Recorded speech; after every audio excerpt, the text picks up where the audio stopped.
What's up, you guys? Brian Fukuhara here. So unfortunately, we're all dealing with this coronavirus, and it's a global pandemic. Everybody's concerned about cleaning, disinfecting, sanitizing. We've been using chemicals like Lysol and disinfecting wipes, and I just started to feel like it was getting too much. I keep wiping my phone down, spraying my phone down, my sunglasses, and so with all the chemicals and everything, and these products may be running out, I came up with a better solution.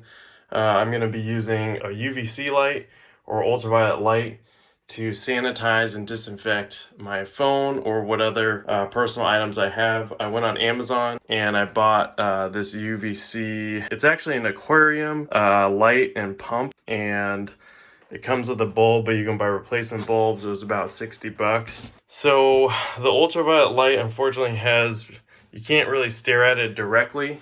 That's why when it comes from Amazon, it's actually the light tube is enclosed inside of this black plastic, so you're not actually looking at it in an aquarium. To prevent looking at it directly, I have a box here which I could put my phone in, right, and then the cord and everything are on the outside, so I could close up the box and then turn it on. That's what it looks like. It's kind of a bluish light, and after about 15 seconds or so, it's supposed to sterilize that side of your phone. So then you would have to turn it over to do the other side.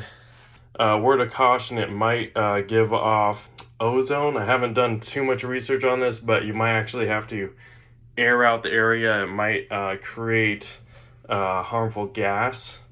So you might have to air it out. There might be a smell associated with it.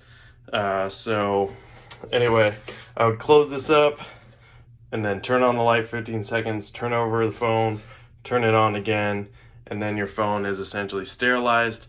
99% of all germs, bacteria, viruses are killed with the UV light. So that's my do-it-yourself cell phone or other personal items, UVC light sterilizer. Hope you guys are staying healthy, staying safe, and we'll get through this together. See you later.